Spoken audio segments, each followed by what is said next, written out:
Every episode of The Angry Chicken is made possible by our amazing patrons over at patreon.com/tag. For more of Jocelyn's content, check out jossplays.com. And if you can't get enough of Ridiculous Hat, follow him over on Twitter at Ridiculous Hat. The Angry Chicken is a production of A Move TV.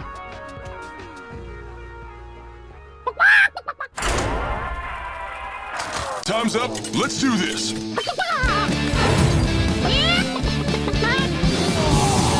Legendary! You face Jaraxxus. You smell like a leper gnome. I knew it. So hot. A podcast about Hearthstone and Battlegrounds. This is The Angry Chicken!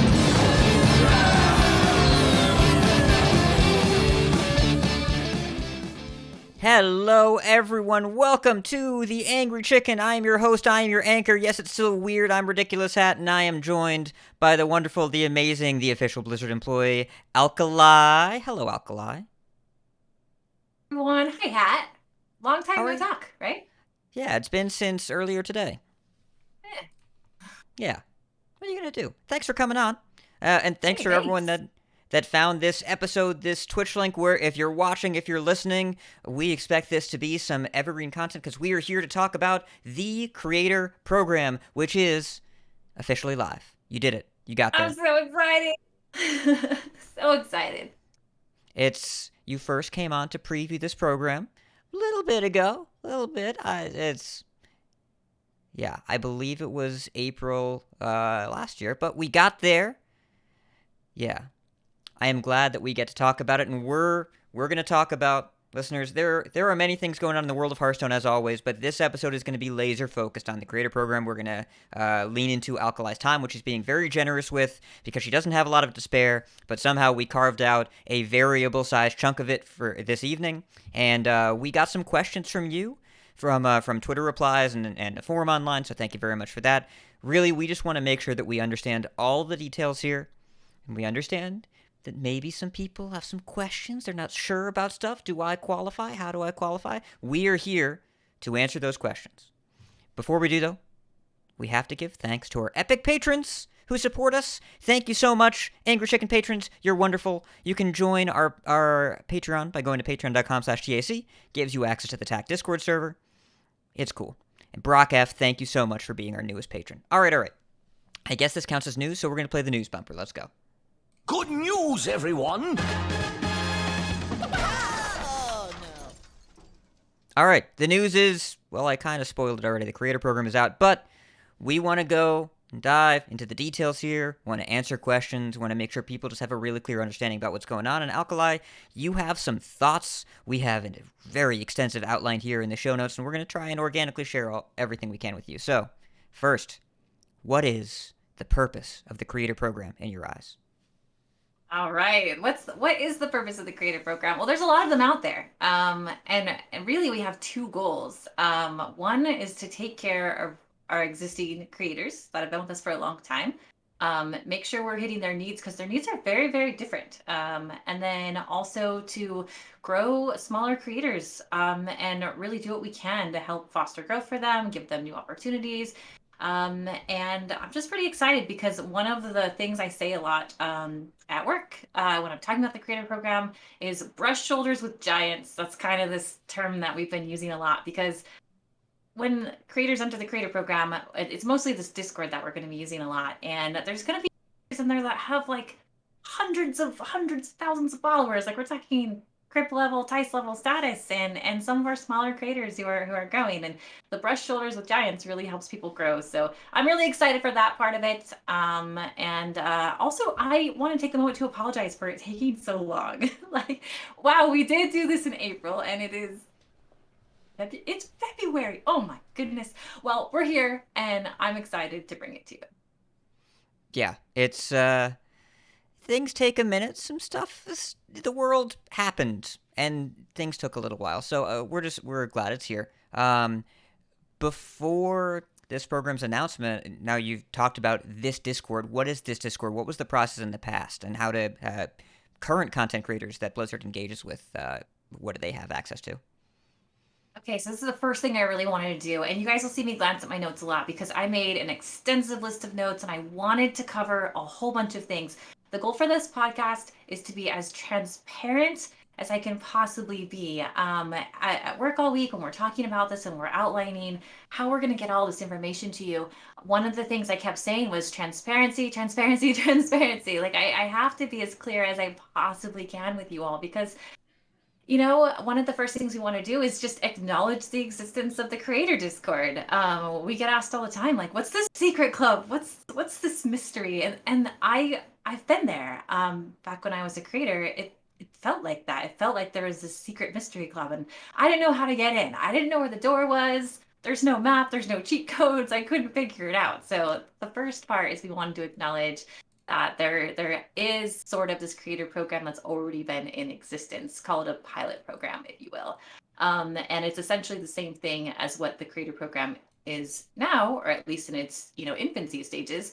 And we're excited to kind of put a front door on it, which is what this creator program is. Like, first off, it's just acknowledging that there is this really cool Discord out there. There's devs in it, super excited. There's a bunch of creators in it, and we share some information in there, and we deliver tools to help you grow as a creator. So first off, just want to acknowledge that. And then that was kind of the early process of creating the creator program. I want to take the moment too to thank the team that really laid the foundation for that, because the previous CM and some other members of our team really put in a ton of hard work to get that creator Discord going. And it's really what's laid the foundation for what we have now. One thing that we will be adding that's very different, though, and we'll talk about this probably a lot, and I'll be very transparent again, there's that word again, about the fact that we are going to be adding tiers to this Discord. So I think that's new information. It's an Angry Yeah. Chicken exclusive for now, but it's Yes. everyone's gonna find out about it. What do you exactly mean by tiers? Okay, so and I know we'll get a ton of questions about this. I see them popping up in chat too. How it works is basically I want to be transparent again. These tiers are not published. You cannot find them currently on the Creator Program blog or on the website. They're not on there, but they will be. So I want to let you know that tiers are a way that we can sort of group creators and help put them into these different groups so we can focus on creators and really do what we can to help grow those creators in those groups. Someone of like a Crip or Tice or RDU level doesn't need the same level of support as someone getting into the creator program early does. So we really need to, it's like triaging, right? A little bit, but there's more tiers than three. And this is just going to really help us take care of our creators. Example of what those tiers might look like. I can say a few of them. This is the everybody get in here tier, and that's for everybody that makes it into the creator program, and that's basically, think of it like a channel in a Discord server where everybody's actually in that channel, and we can it's that brush shoulders with giants thing I keep saying, where you get the opportunity to have this like open communication line with larger creators than you, ask questions. Please be careful if you get in at tagging everybody all the time. But yeah, no, you shake your head, tag them all the time, Pat. You don't. So you don't want to jump into a Discord and then play someone ladder, then tag them and GG them. Don't do that. That's drama. No, okay. Yeah, so I just wanted to let everybody know that there are, because again, the transparency thing is I want people to know that when you get in the creator Discord, there is tiers. No, they're not published. Yes, we'll do what we can to talk about like the soft levels of those tiers and what they mean. One of the reasons I wanted to say that, and I actually did not give this to Hat either. This is, oh no, another exclusive. More exclusives. Keep them coming. It's good. Yeah, keep them coming. Keep them coming. We simply don't know how many people are going to be in the creator program yet. That's pretty obvious, right? Like, we just put this out there. We've had a lot of applications. Thank you so much to everybody who's put in an application. And you cannot make tiers, you cannot publish tiers, or you shouldn't if you're trying to grow something properly, if you don't know how many people you're going to have. That's like organizing a bunch of chickens into pens, but you don't know how many are coming and trying to figure, wait, chickens, I just did that on accident. There's got to be a pun in there somewhere. If you disorganize the chickens, they get flustered, I was waiting for the pun. or Close enough. Okay. they can Well, get angry. so that's why they get angry. So yes, we will be publishing them as soon as we know relatively, like within reason, how many creators we're going to have in the room. And then we will publish that. We do want to publish a version 2 of the program. There'll be a lot of changes that come with version 2 from our learnings from version 1, because we really have learned a lot. Okay, so And one of the this is things a work in progress. This is an it adaptable It program. is. This is considered this just our, little sample version we just dropped. It's like we're dropping the single, sort of. But one more thing I want to say too is, and I wanted to get this out there and be transparent on this as well.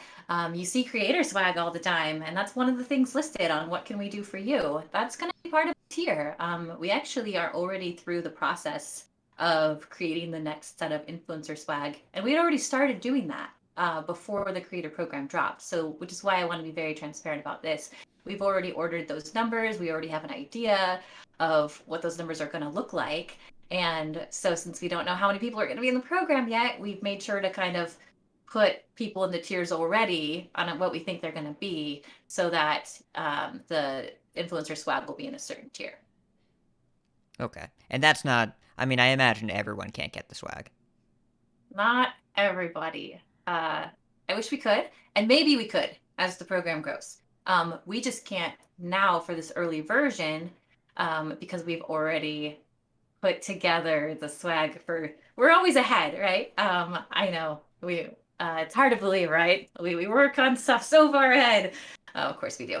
So we're pretty far out in how far we work. And the next expansion, which I will give no clues to, we've already started putting the creator swag together for that. Dang, I was hoping to weasel something Yeah, out of you. yeah. You It's can always okay. try. I mean, I could try, but I want PR to allow me to do interviews in the future, so maybe I should not do that. Yes. But it like you at least everyone's going to get access to, well, theoretically, this everyone get in here channel. And is there anything that you think everyone could like expect just as a base benefit to the program, no matter what tier they're in? Yeah, so the open line to dev communication. I think that's the most exciting thing about joining the creator program and joining this Discord is we're not limiting dev interaction and the ability to talk with devs to certain channels. And I actually think that's one of the very, very best parts. A lot of you might know Celestalon. He's very active on Twitter. He's very active in that Discord as well. But on a deeper level, really answering like the hard questions, really giving a lot more detail there. And it really is my favorite part. And that's something that we're not limiting access to. So yeah, very excited for that. We have special events planned for the Discord. We actually have one coming up.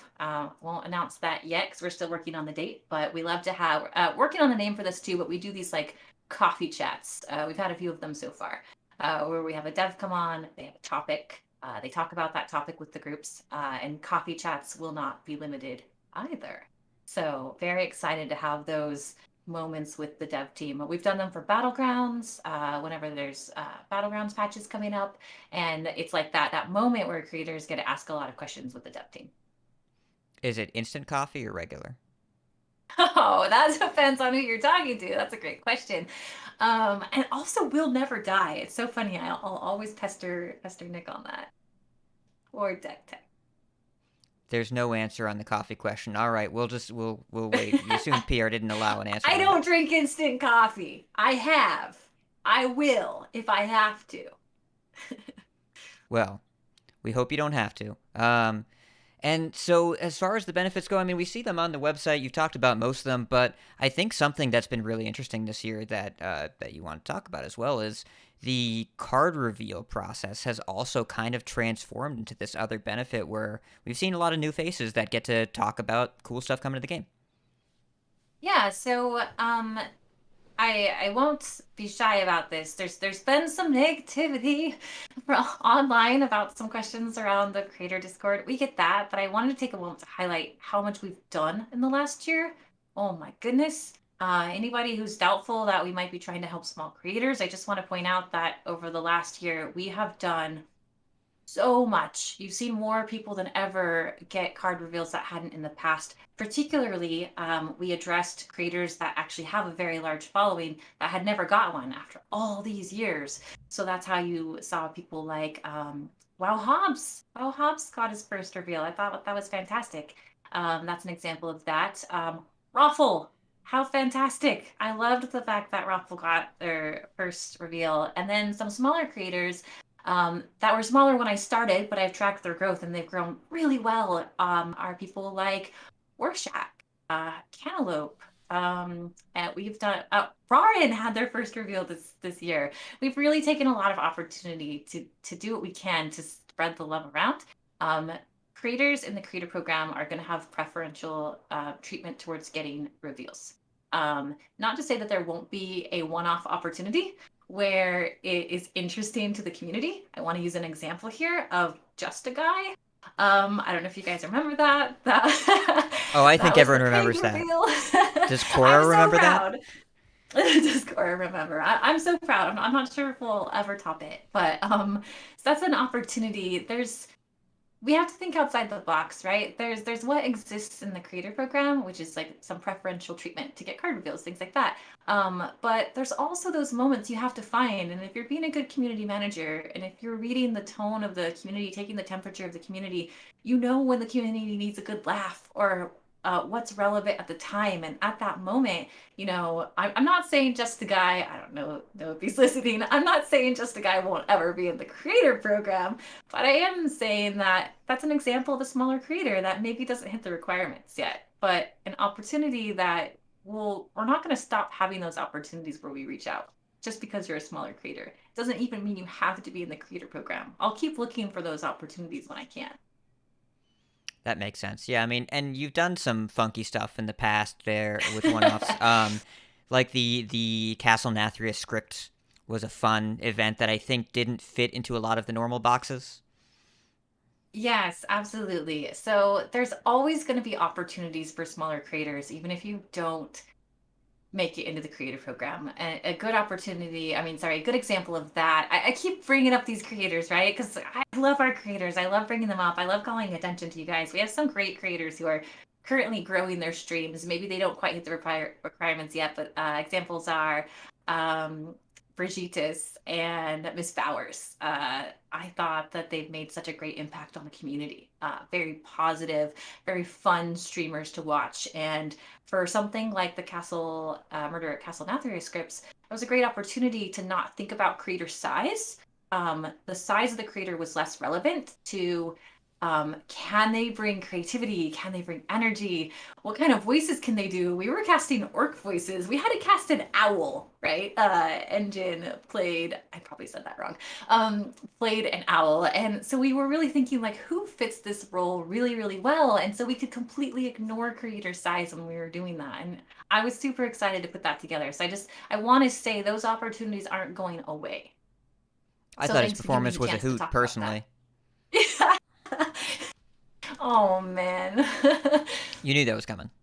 I Yes. didn't. I should have. You should have. Yeah. So, I should have.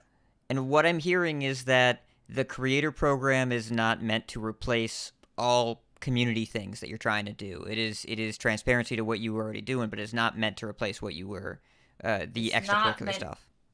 Yes, it's not meant to replace every single opportunity. And I can't remember if we have this plan to talk about later, but it is very much in line with other creator programs out there. The things that we're asking for aren't something that's not normal. So what our minimums, and I know we'll talk about it a bit later, but they're not unusual. And so we want to make sure that we provide other opportunities if you don't hit those to help you grow to get there. You're jumping So yeah, special ahead. events. You're jumping ahead. I jumped We have ahead. I'm flow. too excited.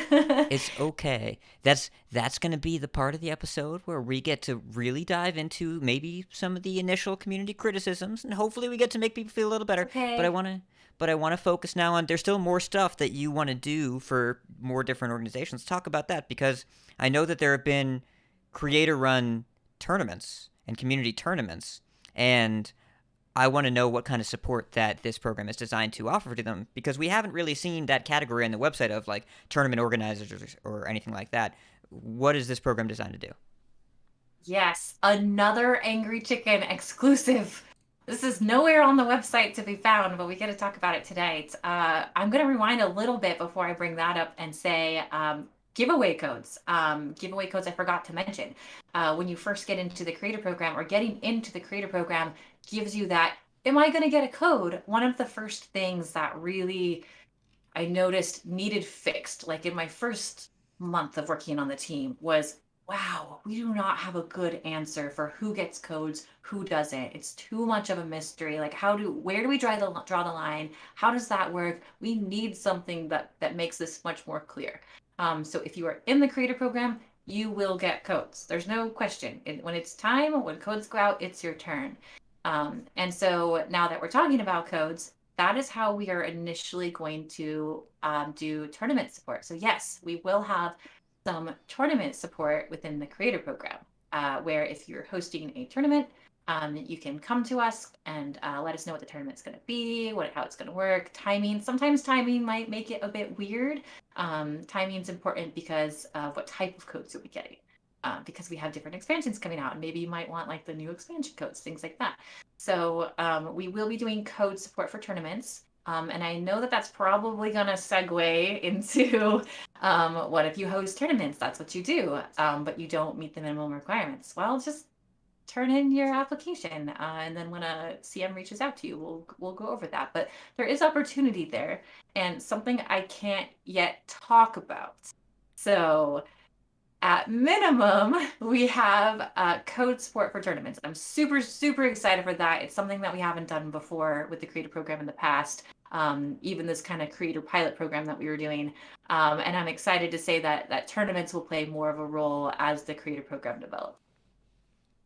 Cool.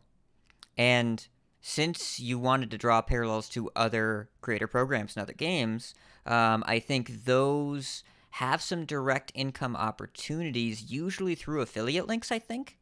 Is that something that your program is looking into?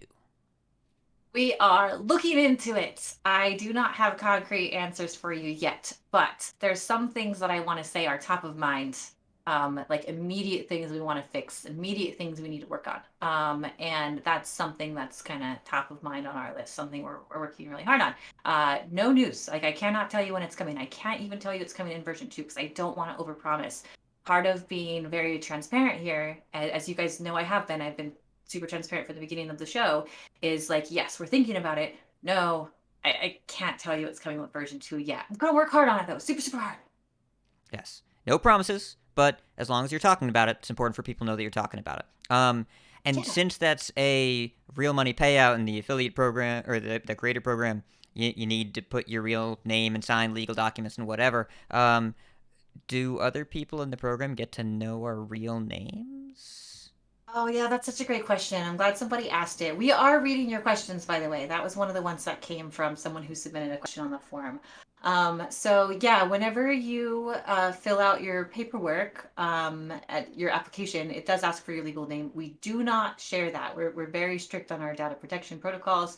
And then we even have in our rules not to tag somebody by their real name within this Discord, like just to tag people by their screen name. So we go all by screen names. All that information is locked down. You only share what's comfortable for you. So I did want people to know that. Like, just because you're applying under those names doesn't mean people are going to know those names. Actually, they even go like in my head and out. I see some people's real names once, and then I don't even think about it again. Like, you're always just Hat. Like, I didn't even know what your name was one day, and I found it out, and I was like, no, he's just Hat. Yeah. It happens a lot. It's whenever I meet people in person, they're like, "I'm gonna call you by your real name," and then we get about a drink and a half, and they're like, "Hey, Hat, how you doing?" And it's how that goes. Um, Yep. so what? Since this is very clearly version 1 of the program, you have a lot of things you already want to do for the next version. How will you know this program is working? What are you going to look for to try and see if it's successful both for you and for the creators? So I've been tracking our creators. Some people it makes you feel uncomfortable to know that, but I do. I remember, and I'm going to say a creator's name here that I know they won't mind saying, but just as an example, I remember when I first started, I tracked Rorschach. So he stands out for me because he's now since grown tremendously. And so we know the creators program's working when we start seeing when we're tracking people, following people, and seeing how their growth charts are going. Um, we take a look at those things and well, no, and especially when people start jumping in tiers, like that's a big deal, right? Like if I start seeing more people go from the everybody get in here up into whatever the next one's going to be named, which I'm sorry, you guys, I don't know yet. Again, trying to be very transparent. And when we start seeing more people bumping tiers, that's how we know it's working. That's like a very clear indicator. And then, an ultimate goal would be even adding more tiers. Like, oh, wow, we've outgrown this. We need to add more. That would be a great indicator as well. And plus feedback, overall happiness, taking the temperature of the room, right? Making sure everybody's enjoying it. Because right now we're just kind of like theory crafting the creator program. And so, very curious to see what it looks like on live. Yeah, Because you I have. mean, How many applications do you have to go through? I can't say how many, but I can tell you it is staggering. It is staggering, which I know what's coming in the questions, and I wanted to say that there's a lot of people that want to be in this program, and that makes me feel really happy. Again, there was some negativity, some criticism, which is expected. Thank you for some of that criticism because it's made change happen. So thank you again. But really, it's just yeah, so nice to see it all come together. It's definitely a good start and better than where we were this time last year. Um, so, but you talked about some things that were top of mind, some things that maybe the program hasn't addressed yet. I think it's pretty important to talk about how 68 countries are in, and there are a bunch that are not. And in particular, there was some pretty notable concern from the APAC region about not being included. My man Ahiran, got to pour one out for him. So, talk to me about Asia Pacific and what you're thinking there. Okay, first of all, break my heart. Like, That's my Twitter inspiration. I want to I grow up was to tweet like him. crushed. You're crushing me. I hope if anybody gets anything from this podcast too, it's how much we care so freaking much. I have to point out behind every region that is included is a community manager. I think that's something that some people forget sometimes. It's not just me. I know I'm a big face of this because I have a large enough Twitter following and I talk a lot. Sorry, me and Deck Tech, we talk a lot on the Twitters, but that's not a requirement. Twitter is not our job. And some of our community managers like to be more quiet about it. And so when I say we got a staggering amount of applications, each of these regions we have to go through, and it's a lot. And we knew that was going to happen. And I promise I'm going to talk about APAC. But in order to talk about APAC and why they're not included right now, is to talk about what we knew was coming. That's why I say behind every region is a community manager, because we have to actually manually go through all of those applications. We don't have like a bot doing it. There's no bot that's kicking out, anybody under a certain following. We're taking the time to go through each and every single application, and we simply don't have enough of us right now to be able to do that for all of the regions. But we will. That is on the plan. I want people to know from the APAC region that we do have you in mind. We just have to get through what we knew was going to be a giant stack of applications first. So one thing I wanted to point out, and when I was talking with a coworker today, is when this creator program, the Discord, first started, it was primarily just North America and EU as far as the regions that were included. And what you'll see within that program currently, or in the Discord, the people who are in it, and people can start saying they're involved in the creator program, even people who are part of the pilot program, you'll see that there's some giant inconsistencies. We had some creators with 300,000 followers that weren't in it, from like EMEA, for example, and then maybe some creators with like 10,000 followers. And how did that happen? Well, the truth to that is it was a pilot program. They were just starting it. They were just trying to figure it out. We don't have the same CMs in each region that we did when this first started. And it's taken a while to build. So the first thing that we wanted to do, like the top of mind thing, before bringing on all the regions and opening those floodgates was evening out the inconsistencies that we had between all the regions. It only made sense to fix the problems that we had between NA and EMA first off, just because that's what was already existing, and bring on LATAM as well because there's some inconsistencies as well there too. So this is also an apology to anybody who was not in there, who probably should have been in there, and the lines weren't drawn, the guidelines weren't drawn, there was no way for them to know how to get in there. So that was our first thing we needed to fix because that problem had been festering for longer. And as soon as we can fix that, as soon as we get everybody onboarded that makes into the program, then the next step is going to be bringing on the other regions. I know I talked a long time. Do you have any questions about that, Hat? You're working on it. Yeah. Well, I think it needed to have the explanation though. Like people needed to know, like as transparent as we could be, that it wasn't even fair how it was. So we need to fix that first. And those inconsistencies need to be, addressed. And then I chatted about this earlier, but with a coworker, but this is like putting training wheels on, okay? Be gentle with me, be patient with me. I'm going to be onboarding a whole lot of people with our regional CMs from LATAM and EMEA, and it's going to be a bit bumpy, and I might make a few mistakes here and there, like just trying to get everybody in there. And we'd send out a whole bunch of NDAs, a whole bunch of paperwork, bring a whole bunch of people on, and I would have rather have the training wheels on for that, get the smoothness figured out, get all the kinks worked out before I start moving into other regions, where there's a lot more room for error, especially with with communicating with people you've never communicated with before. They're not a region that I work with, but I want to. We're really excited to bring them on. All right. So now we just have to localize that answer and make sure that everybody gets it. Yeah. It's a big process. I mean, it's a long answer for what I thought was the most important question we got. Yeah. We really do care. That's if we spend a lot of time on that answer, then we spend a lot of time on the answer. I want that community to know that we are trying. We will work hard to get there. It is going to take a bit though. Yeah. It's the vibe that I'm getting pretty clearly now is that this is like a pilot program, just the start, and that there's a lot of stuff that is under revision. So, all right. Well, then let's talk about categories. There are a few things that maybe aren't directly mentioned. I think websites come to mind, but we also can talk about, grassroots tournament organizations, that sort of thing. Yeah, so we only really launched with like 4 categories: podcast, streamers, YouTubers, influencers.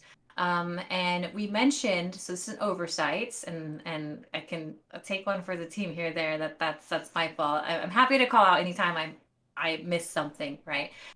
So on the Creator Program website, if you look up at the top, it includes fan sites, for example, but then we don't have a slide for it at the bottom. So it's those things that haunt me at night. Like I'll be totally asleep and I'll wake up and I'm like, forgot to include a slide for fan sites.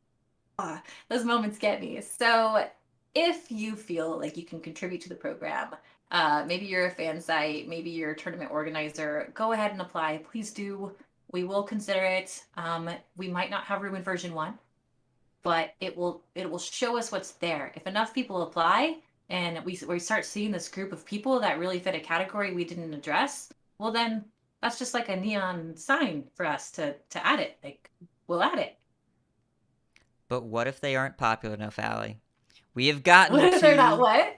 Popular enough. We have gotten to the minimum section of the podcast. Oh, yes. We're here. Yes. So, because there are some limits, category, minimums, guidelines. What is the language we're using now?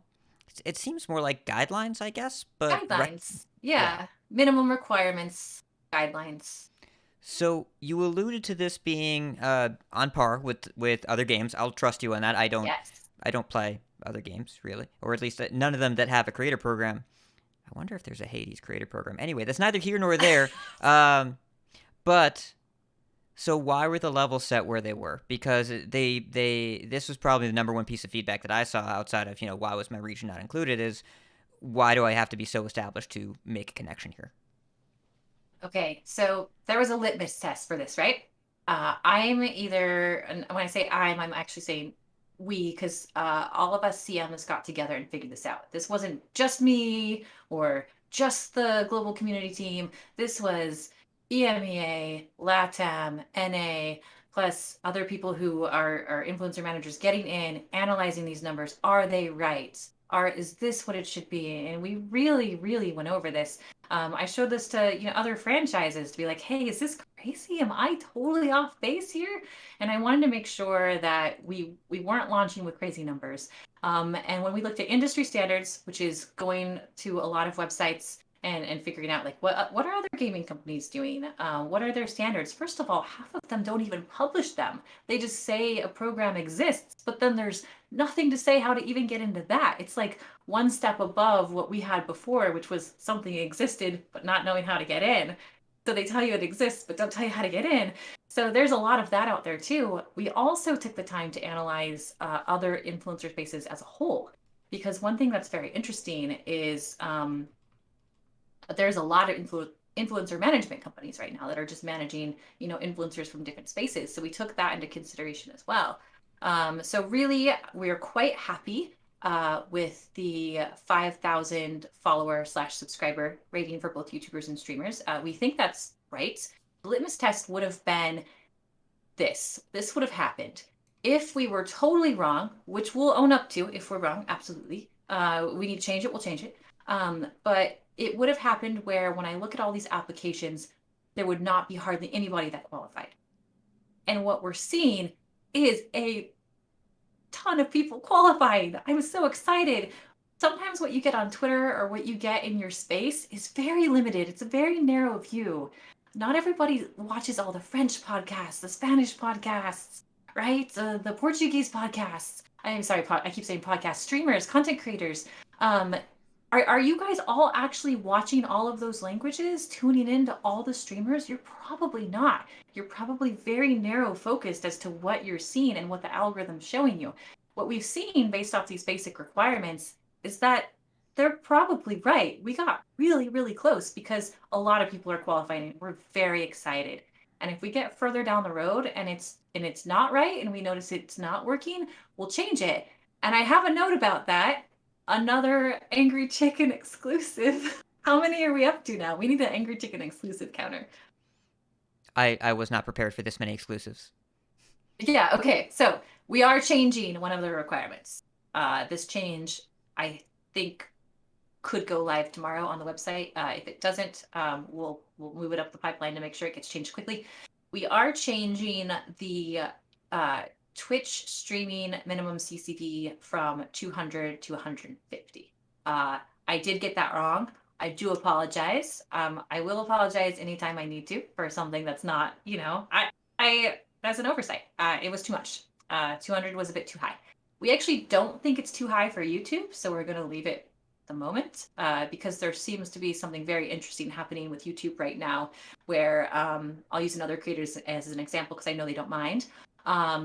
RAR and CCV on Twitch versus RAR and CCV on YouTube is wildly different. So it really just depends how each streaming platform is what's the word? It's like directing traffic to your stream. And so we feel that the 200 CCV for YouTube is fine. We'll change it if we need to. And we think bringing it down to 150 for Twitch is appropriate. And that might change again. I'm not going to lock any of this into stone here. It just seems to be what's correct right now. But we are firm on 5,000 minimum followers and subscribers as a guideline. It seems about right. And again, that litmus test, if it wasn't right, we wouldn't have had enough people qualify, and there's a ton that will qualify. Well, that's very interesting that you've already been able to take a quick peek and also that you've already made some nudges, so sounds like there are some things that may be more fluid and some other things that may remain as clear motivation for people. And really, I think we've talked about this already, but do you think that your vision for this program is all about growing people or engaging with currently successful content creators or somewhere in the middle? It's just another extension of community. So how do we foster community? How do we make people feel welcome? How do we make people feel like Hearthstone is somewhat of a gaming home for them? And how do you give that feeling? So when I talk about I can't exactly remember how you worded that. But when we talk about judging how successful that is, it's really like, are we successful in creating a community here? And that's very important to me. But I think I might have missed part of the question that you had asked, or I'm Well, not it's quite just sure. about, is this about fostering growth or fostering connection with people that have already hit the growth? Okay, so that's two separate questions because if we talk about fostering growth, we'll hit that one first. That to me means small and medium streamers. Yes, it is about helping them grow, helping them feel welcome, helping them feel part of the community. Um, Maybe if we, once we get people in there, we'll see that there's more creators than we thought were going to come. That to me says we need to create more opportunities as well. So it's kind of a question of like, again, going back to we don't know how many people we're going to get, but from that small to medium category, again, it is to create situations where growth can happen. Now, I'm not a talent manager. I'm not a team manager. So individual growth is not my responsibility. I do want to point that out. You guys still have to grow your own streams. Getting a ticket into the creator program is not an indicator for growth. It does not mean you're suddenly going to skyrocket and your Twitch and your streaming career is going to take off. It's still up to you. It just means you're getting some more tools to help you get there. And we're going to try to provide those tools to you. Now, you're going to see like hotspots in creator opportunities because that's just the way Hearthstone content flows. You know, we get expansion, we get mini set, expansion, mini set, things like that. And so they'll come in pockets of growth, and we'll try to time those right, and we'll try to make them fair, and we'll try to do what we can to make sure people get um, decent amounts of opportunities when we can. Keep in mind that that bigger group that everybody get in here, it's going to be a lot of people. We're not going to be able to address all of those needs. And then the second part of the question, or is this just to, you know, help those creators who are already big get bigger, right? No. uh, we have some really big plans for those creators. I can't say how we're going to address those plans, but I can say I interviewed a lot of our really big creators, like the really, really big ones, and said, what's your dream like with Hearthstone? What would be the coolest thing that you could get that's not happening right now, right? They've done card reveals, they've done invitationals, they've done those things. Like it's probably, I'm not saying it's not exciting to them anymore, but it's kind of like they're used to doing it. Um, I know what emails look like to send a card reveal to someone getting one for the first time and seeing that excitement and that like, oh, and then sending them to someone who's done like 10, right? And we still need those people to do those because, you know, they reach a lot of people and that's good for us and them. But I asked them things where that they thought they could contribute more or would be more interesting for them to continue making content. And that's where the really exciting stuff is going to happen. Because we're designing those opportunities that they've asked for and finding ways to incorporate our smaller streamers in the program. So that's just a little bit of a hint. I can't say what it is yet because it's not fully fleshed out yet, but it just means that there's very different types of creators in there and their needs are super, super different. And we have to address those needs, well, differently. Yeah, that makes sense. Listeners, I want It to point out. does. Yeah, it does. It does. Listeners, I want to point out this next question was submitted, and I was told it was a fun question, so I'm not trying to be mean. But would pre-Blizzard Alkali have qualified for the creator program? I really liked this question. I don't know who asked it because it comes in as anonymous in the form. But okay, so pre Blizzard Alkali was a content creator, and I've dropped followers since because I'm not streaming anymore. But I think I hit about 11K followers. So yes, on minimum requirements for followers, I absolutely would have made it on CCV, and this was one of the things that made us rethink that. Was I was hitting over 150 fairly consistently. And I would definitely that there's maxes and then there's averages and there's unique viewers, right? So my maxes I could definitely top out over 200, and I got rated a lot. Why? Because I'm a super fun streamer.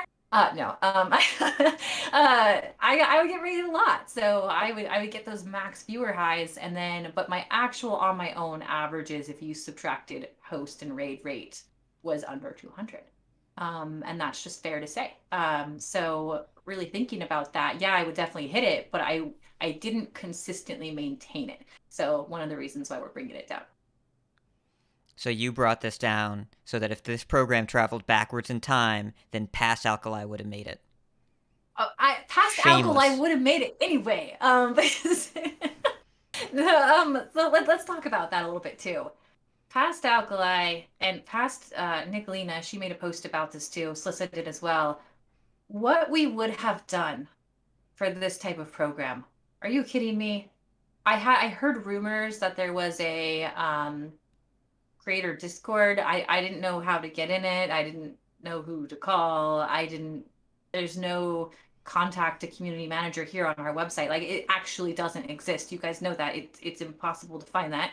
So if I could have had this back then, would I have hit the 200 CCV consistently, knowing my personality and knowing that there was a goal in place? I actually think absolutely.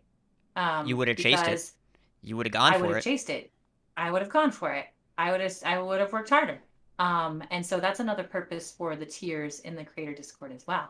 Is sometimes we've given you nothing to work for, right? Like nothing to strive for, and that's motivation. And sometimes what streamers just need, and I know I needed it, maybe you need this some days too, is that motivation to just hit go live. It's so hard to do, and I get that. I need streamers to know that I totally get that. And actually KO on our team as well, he gets that too. He was a streamer as well, so there's two streamers on the community team that's done this before. And this could even be, I mean, do you envision this being kind of a motivation for your legacy creators? Maybe some people that are asking themselves the same question, they look at these requirements, would I have even made it in? And they're already in your pilot program. What's your vision for how this impacts them? Because that's been a frequent topic of discussion about, like, well, what about this person and that person that they're in there and they're not doing this yet? How do you envision them fitting into your picture?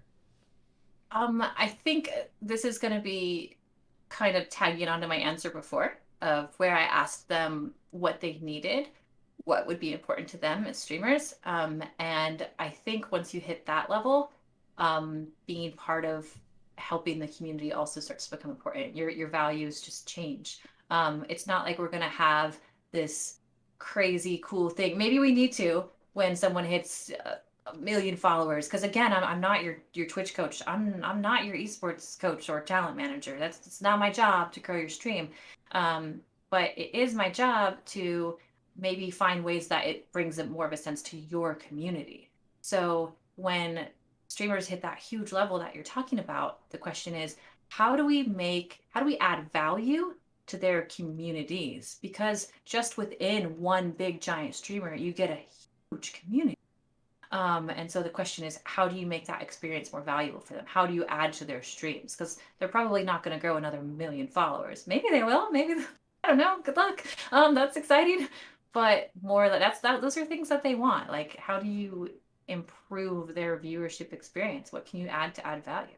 And then Yeah. in some ways, which I can't talk about, how can you turn those moments into moments that trickle down, that come back into the rest of the creative program? And there's a plan for that someday. Of course there is. There is, yeah.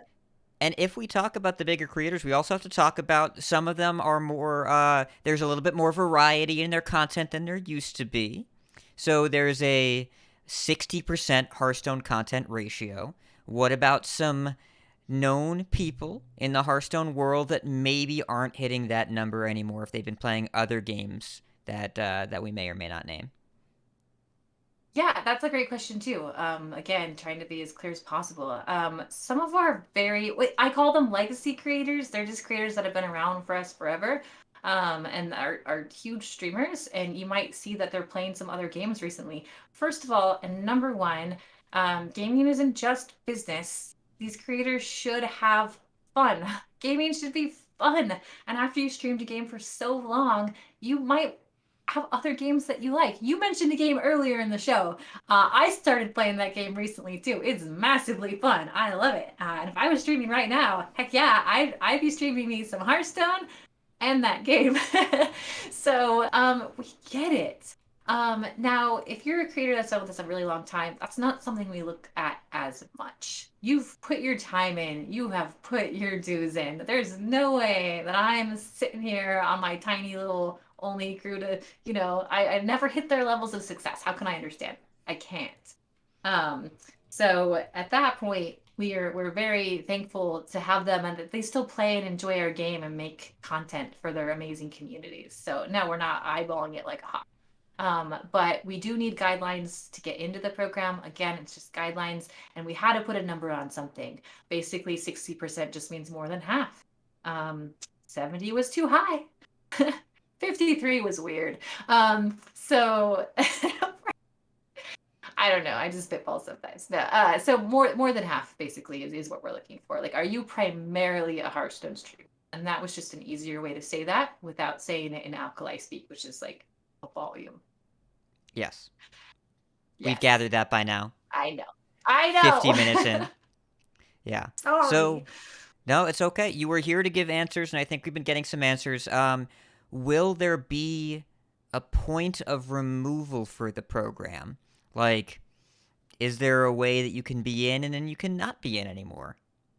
Like a timeout corner? Like naughty angry chicken? Just kidding.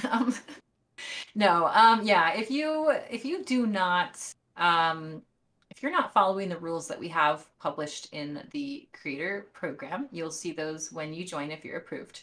We have a whole onboarding process. We have this rules conduct guidelines channel, which talks about not doing certain things, not sharing information you're not supposed to. For example, like if you're in a tier where you get information early, you're not supposed to share that. That's naughty. Yes, you can get kicked out. But also some things will just be like actionable. Like maybe we need to have a conversation about it. A good example of that would be if you said this came up recently. I know we're going to talk about it. So I'll save some of this. But we want people to have an opinion about the game. Constructive criticism is wonderful. I can think of many, many situations, more than I can count actually, since I've even started working for Blizzard, where our community has brought up things that they thought needed changed in the game. It was most of the time very constructive. In those situations, it's very helpful for us. And again, part of my job is to communicate from the outside community internally and communicate from our internal dev team externally. And so that's been very helpful. However, there's been times when we've seen comments online that are very much not helpful, very much hurtful. And when those types of comments and content get hurtful towards the dev team in a way that's not constructive, and that's actionable. I don't think that we would immediately kick somebody out for something like that, but we would talk about handling that sort of language and how it could have been done better. I'm not someone who's antsy to just like put my giant Idaho boots on and kick somebody out of the creator Discord. Yeah, there's moments where the discussion will have to happen. Obviously, there's some things like, again, sharing the information early, leaking stuff out, that's pretty much an instant ban most of the time. Again, we'll have to talk about it. And I think there's a pretty clear divide between critical versus personal. And that's really where it comes down to, at least for me. I'm not sure what it does for you, but it sounds like you're not trying to exclude people that are being critical. You're just trying to make sure the program isn't a place where negativity can spread. Yes. So I have a feeling I might get some heat for this too. We've taken a lot of heat for some parts of the creator program, and we've changed those. So thank you for continuing to bring things up. And one thing that we want to do, and I think this is fair, because I am going to put my foot down on this, and the fact that the old program was too secretive before. There was not enough information on how to get in. There was too much of that one person decides, and we never want it to be, is it because somebody doesn't like me? If too much is weighted on a human opinion at the early beginning of it, then that's making a judgment call. And we want to make judgment calls, like of course we need to, but in the beginning of this, we're treating it like a clean slate. So it's easier for somebody to kind of kick themselves out. I'm taking the you can kick yourself out approach, as opposed to the, well, I'm not going to let you in because one time you made fun of the staff member and that wasn't very nice. And I don't like you. Because if we're being honest, I don't like some of you. To say that. It's true. Some people are mean. And you need to hear that too. But just because I might have feelings about some people who've been hurtful, and some people have, doesn't mean that we shouldn't give them an opportunity. And I feel pretty strong about that. I feel like if you meet the requirements, if you've worked hard, if you've grown your stream, maybe you've had a tendency to be negative in the past, I think that becomes a conversation on your application. And we have a talk about that before you get into the creator program. And then we fully acknowledge, and then the person who's applied and who's met the requirements fully acknowledges our expectations. And that just becomes any healthy adult conversation about forgetting the word because I've been talking too long. What is it? Boundaries. Good old boundaries. These are things that are allowed. These are things that are not allowed. You're allowed to be critical, but you cannot do these things that have happened and that we've seen in the past. Do you agree? Yes. Do you agree? Virtual shake hands on it, and that's going to be how it works. And I would rather much have people kick themselves out by not following our guidelines than have me be some sort of ultimate judge over it, or have Eliana from our EMEA team, who's a CM over there, be the ultimate judge on it. That we feel like this is more fair. That people control their own destiny, and it's okay. That they're grown-ups. Yeah, Yeah. and it's okay to be critical of the game when there are things to criticize. And sometimes that critical feedback has made positive changes for the players and for the dev team. Yeah, and listen, here's what I don't want. I don't want someone who meets the requirements to apply and get denied, and have them say, I was denied because so-and-so doesn't like me. I don't want that. I would rather have it be and have that positive moment, right? Like we need more positive, and let them have that moment. And then later on, if they kick themselves out, then it's truly on them. It wasn't on the gatekeeper in front of the door. We don't want that. And speaking of allowing more critical conversation, I think that there was a section of the creator agreement. Off the top of my head, yes. I think it's section C8, and by off the top of my head, I mean in the notes. And this was the noted non-disparagement clause. I believe there has already been a change to it. Can you speak to why this was there and what the change was? Yeah, so like the short, I'm not a lawyer. I'm gonna put that out there right now. I cannot give legal advice. I cannot adequately quote it even correctly.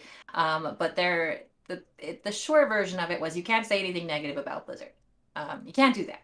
And it was a bit too tight of a clause in the legal agreement. So we just wanted to take out, I think it was 2 words, disparaging and negative. And that way you could still have your opinion. But then we've revised that for when you come into the creator program, and we spell that out a bit more clearly in less legalese terms, like don't flame the devs. So like that's one of the things that you'll see if you make it into the creator program and you join and you acknowledge our rules and guidelines. We spell it out in more simpler terms.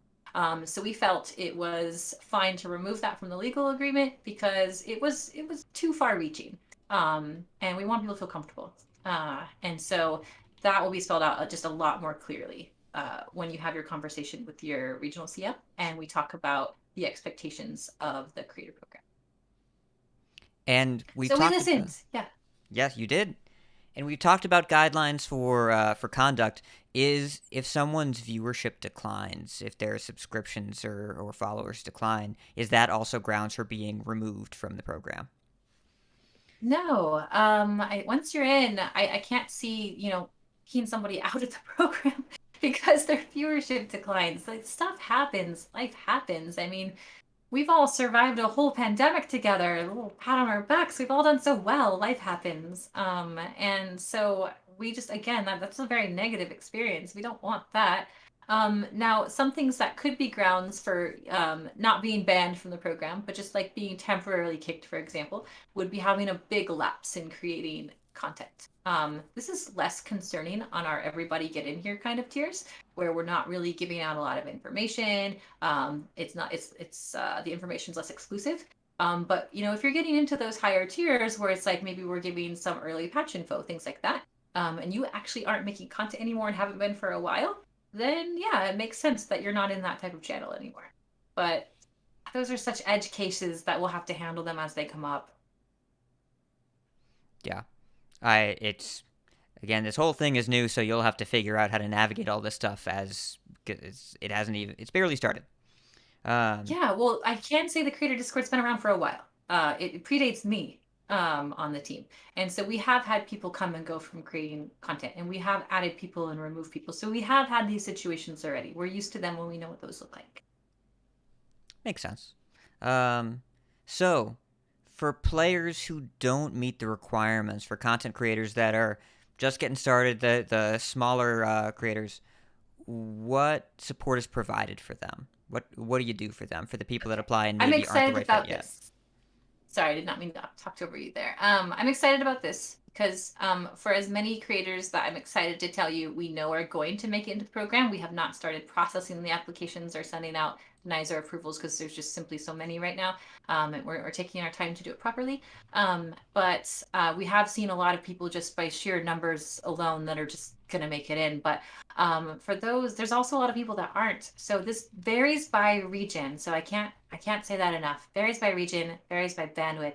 But for example, EMEA is a huge region. NA is a huge region.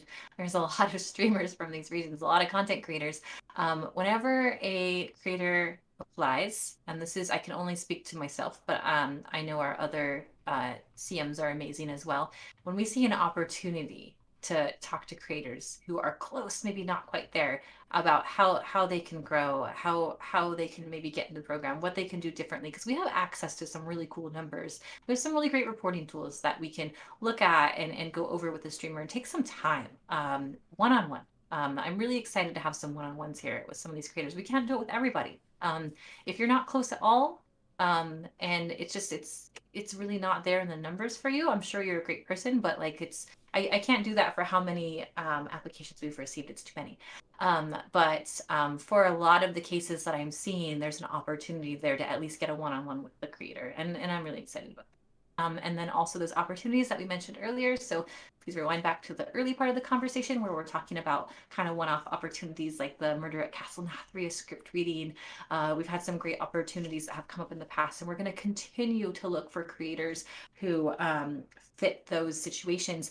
And typically when we're going to place creators into those type of situations, we are actually going to look for creators that are like edge cases first. Like if a creator needs that bump, they're really close, like they almost make it into the creator program. We're going to have that data now, and we get to very clearly see and use database decision making to see like this person is a great opportunity for them because this moment might actually propel them into getting into the creator program. So things like that. And is that where, because one of the qualifications that's shown on the website is this many concurrent viewers or sustained growth with consistent uploads. Is that kind of what you're looking at here? Yes. So an example of that would be like there's kind of like when I'm looking at reports for streamers, well, content creators, we can see if somebody's just like real quick, like they came out of nowhere. This happens sometimes. Raren's an excellent example.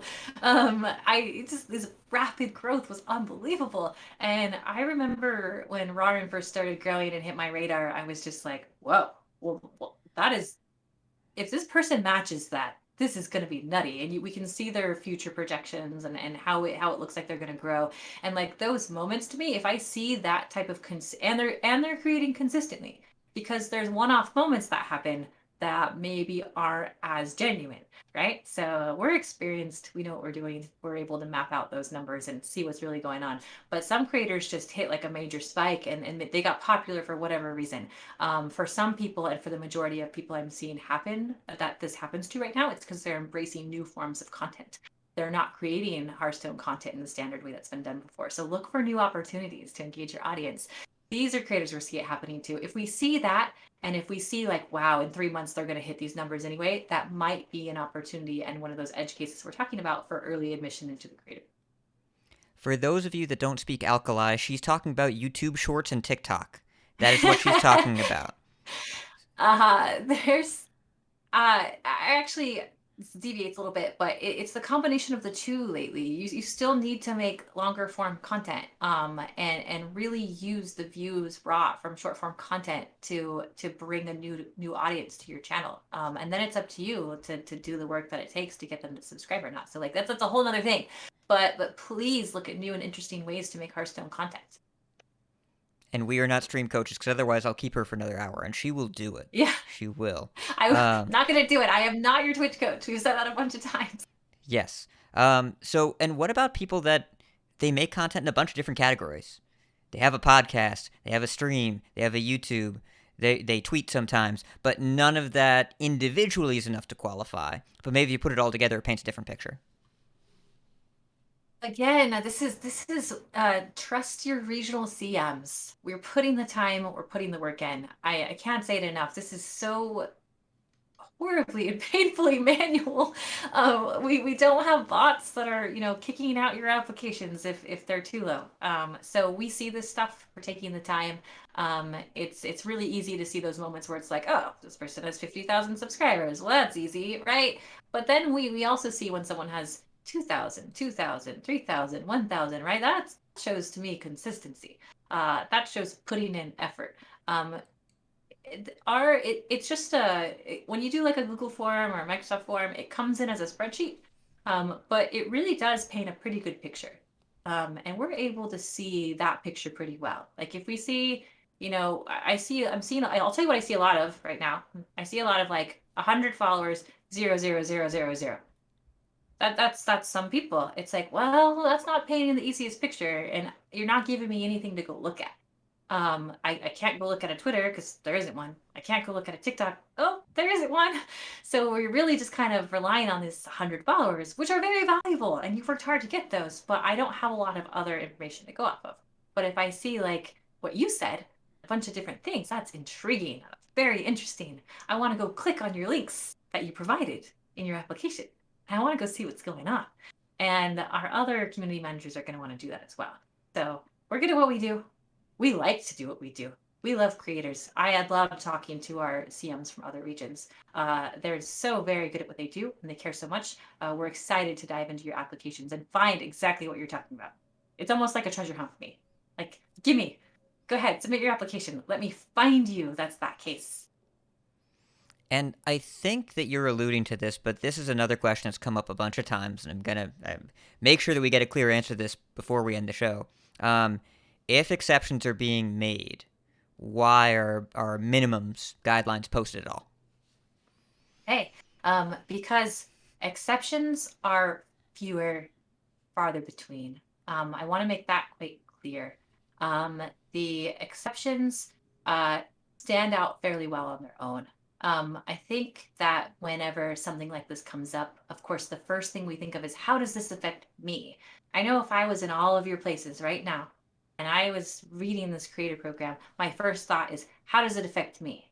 And if I can't hit a requirement, then my next thought is, how do I make me look like the best me ever so that I can make the requirement? So these edge cases, most of the time, are going to show themselves anyway. And we wanted to put this language up there because, yes, the guidelines are fairly strict. Most of the time, we are adhering to these, like more often than not. So I want to make that clear. However, there are going to be certain situations, and I know we're about ready to talk about them, where it's quite obvious to us that someone holds value in the community and can do more good if we amplify their voice than not. And so we're looking for those opportunities too. So what are some exceptions that we could look at as examples of something we could do that's different, that would land on your radar in a way that you say, let's engage with this person? Yes, I have examples, and I want to point these examples out so you guys, if I just sit here and talk numbers that are arbitrary on a spreadsheet that I can't give you any names for, then it's hard to picture. I'm a very visual person. That's the style of learner I am. So hopefully giving you guys some names of some creators who were those edge cases and are not now because we've been working with them in our pilot creator program already. A good example of this is Heart Queen. I can't rave about Heart Queen enough. Heart Queen does something very different that nobody was doing. Like, actually, nobody was doing this. And that's hard to do in a game that's been around as long as Hearthstone has. And what Heart Queen did was she took the time to invest. And I don't use the word invest lightly, invest in the community and start doing all of these interviews. And so you could, I don't know what number she's on, and I've done you guys a disservice by not looking it up. I think she's at what, 45? Maybe you can look for me real quick. 45 or more interviews. She's coming near 50, just like the Angry Chicken's coming up on 500 episodes. We keep track. We know these things. It's in the title Yes. bar. It's right there. Is I can it? see Is it. it? Oh, wow. So, Heart Queen's a great example of somebody who was under the 5,000 threshold. I think if I look her up on Twitch right now, I haven't done it ahead of time. I've been very busy today. Sorry, you guys. I think she's over that now. But at the time when we first started putting our time into featuring her, she was close, not quite there. But I saw the value because she's in my region, so I can talk about her more directly. Saw the value in what she was doing. Someone who puts that much good into the community, go watch one of her interviews. They're all so wholesome and they're all so sweet, and you can't look at that in any way as bad for the community. And that is a great example of an edge case where we're really working and putting time into her and featuring her in some of our theory crafting events and having her interview some of our dev team members. She's interviewed a lot of our dev team, was amazing for us, and we love that we could feature her that way because she does such a great job for the community. Another one is Super Blind Man. I'm so excited about Super Blind Man. Super Blind Man hits an audience that we could not do well on our own. I can very easily say that I would not do as good of a job with our blind and it's non-sighted. I'm trying to say the correct words. I've had my accessibility classes and I'm getting better, everybody. I'm getting that alt text on as many pictures as I can, and but you can see now, even fumbling through like the correct words, I can't do as good of a job as Super Blind Man can for that community. So Super Blind Man's an excellent example of somebody that we want to work with because he works hard, has amazing streams, writes amazing guides and articles, and is such a value to our community. I don't want to keep talking too much. I don't know if you wanted to fill in there or not, but I have a few more examples too. I'm not the community Old manager. You talk about the community. and this is someone not in our region. This is Eliana's region, so I'm going to talk about EMEA a little bit. Old Guardian is a great example of somebody at the time. He's much larger now, but at the time when we started working with Old Guardian in the kind of creator program pilot, um, he didn't have as many followers as he has now. I can't remember what it was. I think I wrote it down somewhere. But he's grown quite a bit. And Old Guardian's an example of somebody who does a great job for modes. Like we hear about standard a lot. We hear about battlegrounds a lot. But what Old Guardian does very, very well is he focuses on these other modes that don't quite get as much love from some of our content creators. Does a really great job with mercenaries. Does a great job with tavern brawls. He's really great at putting together, I want to say, when there's those secret things that Celestalon does that goes out. Like, that is a value to the community that I don't get to see done as much. And so for us, his community as a whole was super valuable to me because it's a community of people who play different modes and not what we see all the time because there's overlap in communities. People who watch Kibler probably watch Crip, probably watch Dog, probably, yeah, there's overlap in there. But with OG, Old Guardians community, we saw an opportunity for less overlap and for people doing some really cool things. And then one last one, we want to talk about differences between regions. I am not the regional expert for EMEA. I cannot tell you who should get in the creator program from that region. Same with LATAM. I don't speak Spanish or Portuguese. I watch a lot of the LATAM streams. I'm a big fan of streamers like Testy and Serial for P and Eduquesa, and I love those streams. I have no idea what they're saying. And they speak English for me a lot when I come in their streams, which is fantastic, but I cannot possibly be a good judge of those regions. So we rely very heavily on our regional CMs to do a wonderful job, and they do. So in some regions, some streamers might have a smaller following that aren't quite to our guidelines, and that's because there's less creators in that region. A great example of this would be our Australia New Zealand region, and I wanted to highlight Blister Guy. There's just less streamers from Australia, New Zealand. So are we gonna pick the bigger streamers there, even if they're not at the minimum requirements? Absolutely, because Australia, New Zealand is amazing. And anytime we can highlight streamers from that region, we want to. And we want to give them an opportunity to have a voice as well. That region matters to us. So think about that as well. You might we've got some complaints where this person's smaller, this person's this or that. Well, maybe there's less streamers in Poland. Maybe there's less streamers in Spain. Like, I don't envy our EMEA CM because she has to think about streamers from different language speaking regions as well. And it's a big job for her because she doesn't look at EMEA as a whole. She looks at EMA as these smaller kind of sub communities. The French speaking community is so cool in EMEA, and she does a brilliant job. And I would never criticize her for her choices. And if a streamer is smaller and they need the extra help, because she knows what she's doing, and the community shouldn't either. Same with my region, same with LATAM, same with Australia, New Zealand, which is what we're including right now. And hopefully, as we branch out into more communities, you'll start to see these situations happen too. Not all communities, not all regions are created the same, and we have to take special considerations. Team Solary basically has a TV station. Like it's Yeah. literally always on. But I don't know how that works, but it's amazing. Um, all right. Well, I think you covered regional and format expectations. We I need to got drink of through. water. That was a lot of Yes. talking. Hydrate. You got to do that. It's very Yes. important. Okay. I think we got through a lot of the major talking points here. Work in progress. Consideration being given. Really clear, like you have a lot of data, you have a lot of information, you're working on version 2, you've got some cool stuff that you told us about, some cool stuff you can't tell us about, and you want streamers to be aware, content creators to be aware of how they can best market themselves to you, because that also means that's the best way they can market themselves to their audiences. Yeah, I mean, if I can spend a little extra time on some things, yeah, it's not fully fleshed out. I should say that this version one is a solid version one. I'm very proud of it. We keep saying it's going to change and improvements, but like for what we're dropping and for what we put out for you guys, there was a reason we announced it in April and thought it was going to launch and didn't. It needed more time. It needed more development, and we did that, and we put the time and the energy into it. And I feel very confident after looking up a ton of different creator programs out there that this is the way to go. I really want to point out one thing too that we do differently that I'm really proud of. Most creator programs lump everybody into one category. Take a look at any of them. Go do your research too. Most of the time, they don't separate out podcasts from YouTubers, from streamers. And eventually, we might have to have a subsection for people who are just on TikTok, just because that platform is growing so much. Like we really took the time to look at what makes content creators different.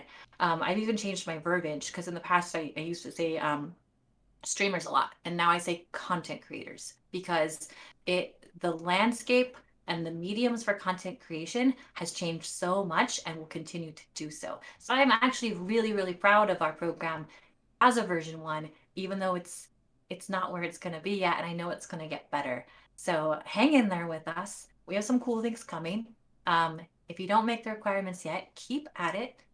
Keep in mind, again, I've said this a bunch, but we're not stream coaches. We're not Twitch coaches. Look out for some though. Look out for a mentor. Reach out to each other. Um, Find ways to use people in our community that are already there that can mentor you, because we can only do so much, and we really think that the guidelines that we've set right now is a great starting point to start growing our creators from what we can do from our end. Before that threshold, you have a lot of individual responsibility to do what you can there as well. And we'll help if we can. You can reach out to me. I get DMs. I answer as many as I can. Um, I cannot yeah, believe your even DMs though are still open at this point. I don't answer all of them. I try. And thank you. Thank you for those of you who sent very kind words of support. Like I received some that said, this obviously took a lot of time and effort. Thank you so much. I got some that said, wow, I wish I had this when I was an early streamer. Like I'm glad I qualified now, but man, this would have been great years ago. So thank you to those who reached out and said that. And thank you again for those who were critical, because again, being critical has helped us change that section in the legal agreement, change the minimum CCV, recognize that we didn't list enough different categories for content creators at the bottom. And also that we need to push harder and maybe burn the candle at both ends a little bit to try to get this onboarding done, to try to be able to take on more regions. So being critical has helped us get to that knowledge as well. Thank you for being receptive to that as well. And I think something like a lot of people in the chat have been lighting up things that they've enjoyed learning about today. We had some Angry Chicken exclusives. Dropping the concurrent viewers to 150 on Twitch is kind of a big deal. So thank you for sharing that with us. And tournament support seems pretty exciting. So final question, how do people reach out to you for contact, especially about if tournament support, that sort of thing, but also just in general, if they have questions, comments, concerns, whatever, what do you think the best way is to communicate? So first off, apply for the creative program. That if you're close, please don't apply if you're not close. It is more paperwork for us. Basically, that thread with your CM is a little thread lifeline. So if you're close, do that. Step number one. What we don't have is this email necessarily for contacting your CMs a direct way. Yes, you can DM us. We don't know if we'll get back, but you can DM me. I'll do my best. But some of your guys' stuff, I'm just like, oh goodness. But yes, that thread with your CM will become a way you can ask them questions. So whether you get a denial letter or an acceptance letter or a, oh my gosh, keep trying, you're doing great letter, however we're going to word that, that's going to come from your CM from your region. Keep it, don't delete it. You have their email now. Correspond with them, ask them questions. So that's the best way to do that. All right. Any final thoughts? Any closing words? Keep it coming. Let us know when we do things right too, not just when we do things bad. So, we've enjoyed this.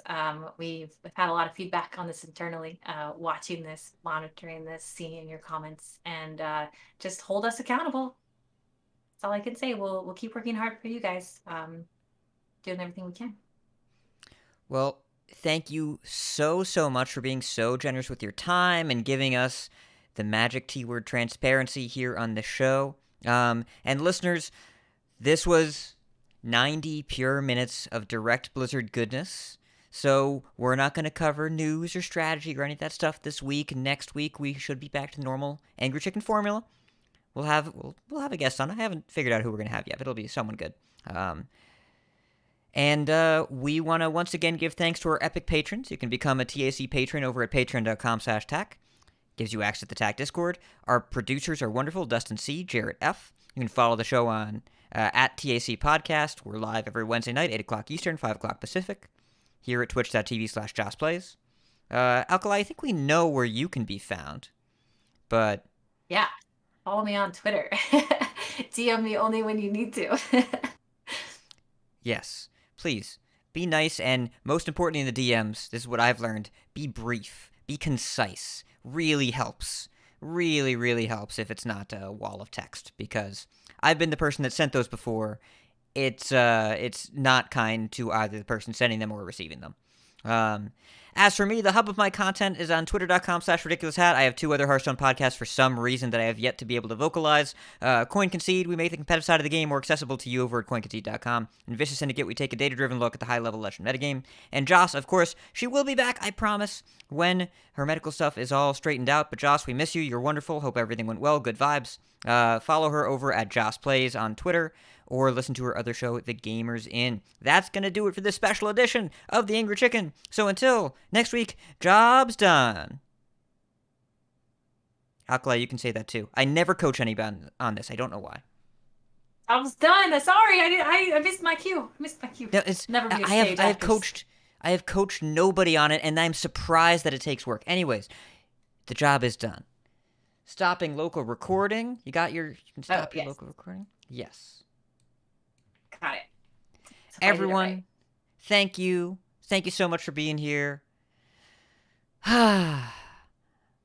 We did it. That was a lot of talking. If I talked as fast as you did, it wouldn't have been 90 minutes. It would have been like 14. But people have to understand what you were saying. So you shouldn't have talked as fast as I did. I did try to slow it down. I am naturally a fast talker too, so I have to like make myself say things slower. Well, you figured it out. Good at this stuff. Listeners, we are going to log off here because we are both very sleepy. I flew today. I didn't even tell you that I was flying back from a conference this morning, and you have just been having one of your typical 12-hour days. Not tell me that he was like traveling today and still doing it. We could have booked another day. We could have, but we But didn't. yeah, Yes. we did. All right. Everyone, audience, thank you so much. See y'all next week. Bye.